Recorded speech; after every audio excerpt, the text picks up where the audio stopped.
कुछ हुआ, ये देखने से पहले आपको ये जानना जरूरी है कि वास्तव में सत्येंद्र तिवारी ने बोला क्या था। क्योंकि अभी भी गढ़वा में लोग ये पूछ रहे हैं कि अभी तो चुनाव नहीं है तो इतनी बड़ी रैली और विरोधियों के ऊपर ऐसा कटाक्ष आखिर क्यों। दरअसल सत्येंद्र तिवारी जी से एक सवाल पूछा गया था कि चौक चौराहे पर लोग कहते हैं कि सत्येंद्र तिवारी जो है वो झारखंड मुक्ति मोर्चा का स्टार प्रचारक है, जिसके जवाब में सत्येंद्र तिवारी ने कहा था कि रांची के फ्लैट में आदमी आइन सोते हैं। अब आदमी आइन सोते हैं रांची के फ्लैट में, यही उनका वक्तव्य था। इसमें उन्होंने किसी का नाम नहीं लिया था, लेकिन इस पर सियासी उबाल सातवें आसमान पर पहुंच गया है। रेखा चौबे ने सीधे सीधे कहा था कि ये महिलाओं के प्रति गंभीर अपराध किया है सत्येंद्र तिवारी ने, और इस पर झारखंड मुक्ति मोर्चा लगातार हमला बोलती रहेगी। वहीं अनीता गुप्ता जो हैं, जो कि बीजेपी महिला अध्यक्ष हैं, उन्होंने सीधे सीधे कहा था कि दरअसल महिलाओं के ऊपर इतने जो बलात्कार हो रहे हैं, जो शोषण हो रहा है, उन सब से ध्यान हटाने के लिए मिथिलेश ठाकुर ने महिलाओं को आगे कर दिया है, अपनी महिला नेताओं को आगे कर दिया है, और वो सीधे सीधे टारगेट कर रही हैं पूर्व विधायक सत्येंद्र नाथ तिवारी का, क्योंकि साल भर चुनाव होने को है और अभी से मिथिलेश ठाकुर जान गए हैं कि वे चुनाव में हारने वाले हैं, इसलिए वे छवि खराब कर रहे हैं। इसी बीच गौतम तिवारी जो हैं, जो जिला मीडिया प्रभारी हैं बीजेपी के, उन्होंने भी मिथिलेश ठाकुर पर हमला बोलते हुए कहा है कि मिथिलेश ठाकुर के भीतर मुन्नू ठाकुर है। गौतम तिवारी ने सीधे कहा है कि मिथिलेश ठाकुर के चाल चरित्र से पूरा गढ़वा वाकिफ है। लेकिन सबसे पहले आप वो तस्वीरें देखिए जो आज तक आपने कभी नहीं देखी थी, किस प्रकार से सत्येंद्र तिवारी की तस्वीरों पर झारखंड मुक्ति मोर्चा की महिला अध्यक्ष समेत तमाम महिलाओं ने चप्पल से पिटाई की और स्याही पोती, कालिख पोती, जूतों की माला पहनाई गई और सत्येंद्र तिवारी को जूते मारने का आह्वान किया गया।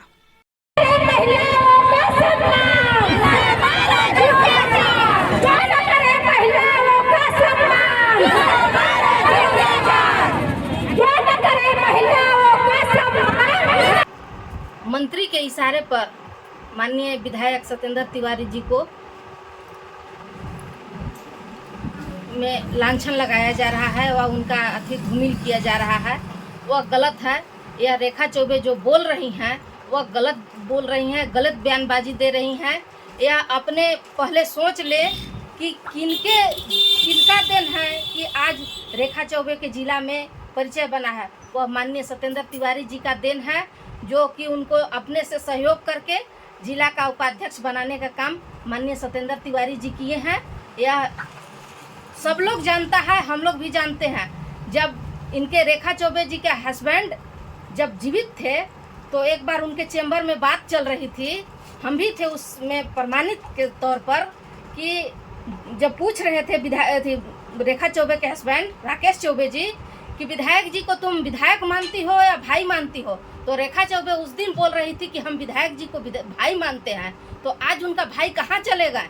आज उनका यह नहीं दिख रहा है कि पहचान बनाने वाले के ऊपर हम लांछन लगा रहे हैं। वह एक मंत्री के कहने पर, वह भैया जी के कहने पर आज जेएमएम के सरकार जो है वह गलत कर रही है या गलत वादे कर रही है। आए दिन महिलाएं के साथ बलात्कार हो रहा है, महिला के साथ शोषण हो रहा है। जब हमारे राज्य के रूपा तिर्की थानेदार जब सुरक्षित नहीं है तो आम महिला के क्या कहा जाए। रोज दिन आए दिन बलात्कार हो रहा है, आए दिन सारा घटनाएं महिला के साथ हो रही है। मुख्यमंत्री के क्षेत्र में ही बलात्कार हो रहा है और मुख्यमंत्री बैठकर देख रहे हैं और कुछ नहीं कर रहे हैं।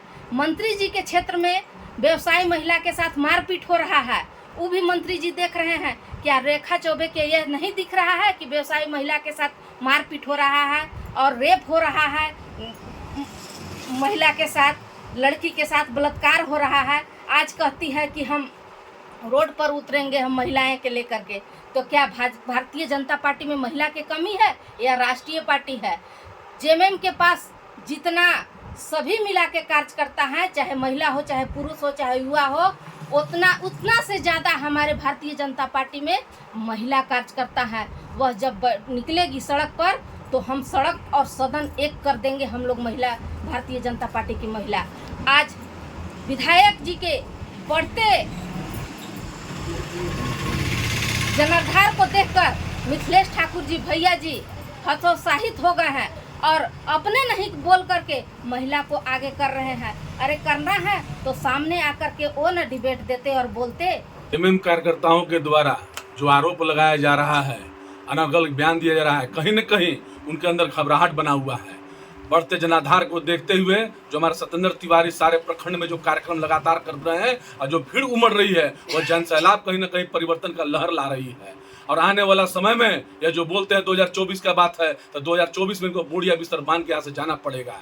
यह जितने जेएमएम के कार्यकर्ता हैं, जेएमएम में जितने कार्यकर्ता हैं, सारे आपराधिक पृष्ठभूमि से जो आते हैं उनको रखा गया है। यह जो बयान देते हैं धीरज दुबे जी, मैं उनसे पूछना चाहता हूं कि एक आप ही के समाज के जो व्यक्ति थे हमारे लंका में पांडे जी, उनको आपने मारने का काम किया है। अभी हमारे वैश्य समाज के परिवार के थे मारुति नंदन जी, उनको आपने धमकी देने का काम किया है। उस समय सरकार कहाँ चली गई थी? इनके द्वारा जो भी करतूत किया जाता है और जिस करतूत में अगर जेएमएम के कार्यकर्ता संलिप्त रहते हैं तो वहां के थाना प्रभारी उसका एफआईआर तक नहीं लेता है। घिनौना हरकत किया जाता है जेएमएम के कार्यकर्ताओं के द्वारा और मंत्री जी वहां चुप्पी साधे बैठे होते हैं। आज हमारे माननीय विधायक, पूर्व विधायक अगर आरोप लगाते हैं मंत्री जी पर किसी बात को लेकर, तो वो कहाँ सोए रहते हैं? उसका जवाब वो नहीं देते हैं। इसलिए उनका पास उनका जवाब नहीं है। अगर उनका जवाब देने का ताकत है तो डिबेट करने का ताकत रखें और जनता के बीच में आने का काम करें। हम कहते हैं कि अगर नगर परिषद की सिर्फ बात किया जाए, नगर परिषद के पूरे 21 वार्ड में पानी बिछाने का काम हुआ, आम जनता को पूरे गर्मी में पानी मिलने का काम नहीं हुआ। उसमें मंत्री जी कहाँ थे? मंत्री जी खाली चुप्पी साधे हुए हैं। जनता पानी से तरस रही है और सत्येंद्र तिवारी उसका पानी का व्यवस्था कराने में लगे हुए हैं। हम पूछते हैं कि उस समय जिसमें कंचन साहू को हरजने का केस हुआ था, उसमें कौन उनको बचाया था? सत्येंद्र तिवारी बचाए थे। जेएमएम के जितने कार्यकर्ता हैं, अधिकतर कार्यकर्ता को भारतीय जनता पार्टी के पूर्व विधायक सत्येंद्र तिवारी ने बचाने का काम किया है, उनको सहयोग करने का काम किया है। वह दिन भूलने का काम वो नहीं करें आने वाला समय में। और वही कार्यकर्ता को मैं चेतावनी देना चाहता हूं कि बहुत जल्द हमारी सरकार बन रही है, हमारा विधायक बन रहे हैं, तो आप अपने चेत जाएं, नहीं तो जो अंजाम आज कर रहे हैं उसी अंजाम को भुगतने के लिए तैयार रहिएगा।